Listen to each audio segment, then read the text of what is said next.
Today we'll be covering a CPU spike issue in classic Microsoft Outlook, a clever Google phishing scam, and some recent antitrust rulings against Google. Our first story takes us to some headaches for users of classic Microsoft Outlook on Windows. Apparently, many are seeing their computer's CPU go way up just while typing emails. That's right. Reports started surfacing late last year about the CPU spikes happening when users were actively, writing emails. Just while typing. Yeah, the activity would drop off once they stopped typing. Some people were seeing usage jump by as much as 25%, which can really slow things down. Yikes. That sounds incredibly annoying, and I imagine it would definitely eat up battery life on laptops. Exactly. Microsoft has acknowledged this, and their own tests have shown CPU usage potentially hitting 50% during these typing bursts. 50%, wow. And they've also confirmed this leads to increased power consumption. So what's the deal? Why is this actually happening? Well, according to Microsoft, the problem seems to have started after a recent update to the main release channels of Classic Outlook. Okay, an update issue. Yes, although interestingly, some sources indicate this issue may have been present since November. November? Wow, that's a long time for a bug that impacts performance so significantly. Is there anything users can do right now, like a workaround?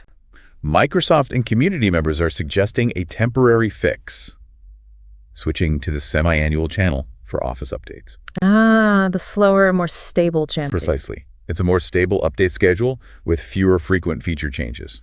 The issue hasn't been reported on that channel, apparently. Okay, that's a helpful tip for those affected.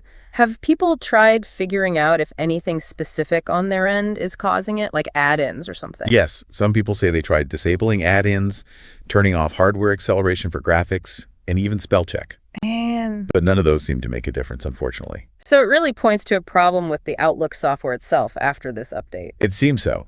Instructions are available from Microsoft on how to switch update channels if users want to try that workaround. It does make you wonder, though, with Microsoft really focusing on their cloud services and the new Outlook, how quickly they'll address this for the classic version. Experts have pointed out that corporate customers are expected to fully transition to the new Outlook by 2026. Which could definitely influence their support priorities for the older version. Our next story concerns a really sophisticated phishing scam that targeted a developer named Nick Johnson. It sounds like the attackers got very creative, even involving Google's own infrastructure. They certainly did.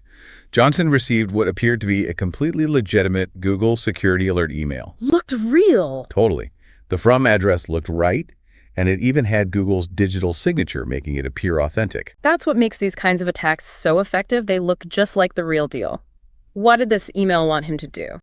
Well, the email directed him to a page that looked like a genuine Google support page, but it was hosted on sites.google.com.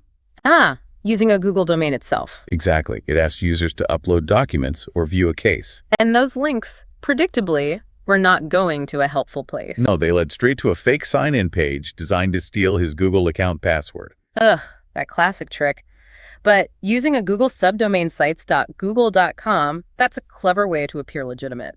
It is quite clever.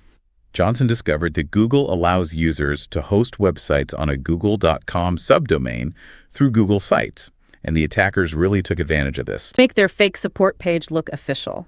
Yeah. Okay, so the web page looked real, the domain sort of looked real. How did they manage the email part, making that look so authentic? Reportedly, the attackers registered a domain and linked it to a Google account. Then they created a Google OAuth app and named it with the phishing email text. Okay. This allowed them to send emails that were technically signed by Google, although the underlying origin could be seen in the email headers if you knew where to look. So there was a trace, but most people wouldn't catch that. What did Google do when they were alerted to this whole thing? Some sources note that Google initially didn't act on Johnson's report, but they later agreed to address the authentication issue that allowed this type of abuse. Well, it's good they eventually took action. It certainly sounds like this was a particularly convincing phishing attempt. Definitely. Experts in the field believe this attack was very sophisticated.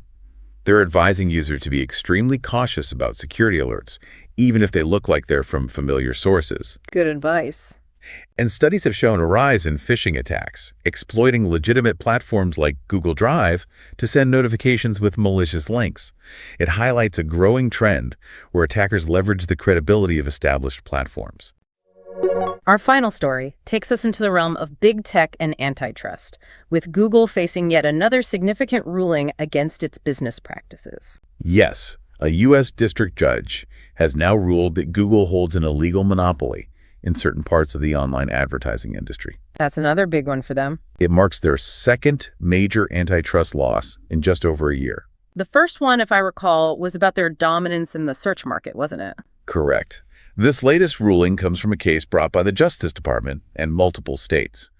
They argued that Google violated antitrust laws in the markets for publisher ad servers, ad exchanges, and advertiser ad networks. Quite a few areas. And the judge agreed with them on some of those points. Yes, the judge found that Google holds monopoly power specifically in the publisher ad server and ad exchange markets for open web display advertising. So ads shown on websites that aren't directly owned by Google. Exactly. So what kind of impact could this ruling actually have on Google's business down the line? Well, some reports suggest this could potentially force Google to sell off parts of its advertising technology business. Really? Divestitures? It's a possibility. Similar things were discussed after their search antitrust loss, including potentially selling parts of their search operations, maybe even the Chrome browser. Wow. Such a move could significantly reshape the competitive dynamics within the online advertising market, potentially leading to more diverse players and maybe different pricing models. These legal battles always seem to take such a long time to play out, though. They really do. According to reports, these cases can involve lengthy appeals processes that could last for years. Years. Potentially even reaching the Supreme Court. So while this is a legal defeat, the immediate practical changes might not be huge right away. That's likely true in the short term. However, some experts say that these ongoing legal challenges can still create uncertainty that could impact things like employee morale and maybe the focus on future innovations. That makes sense. It must be hard to plan and innovate with these big legal clouds hanging over you. Could this open doors for smaller competitors, maybe? Some analysts believe that Google's current antitrust challenges could create opportunities for emerging AI companies, like OpenAI, perhaps. They're drawing parallels to how past antitrust cases against major tech firms sort of coincided with the rise of new technology sectors. That's a fascinating perspective. So how is Google likely to respond to this latest setback?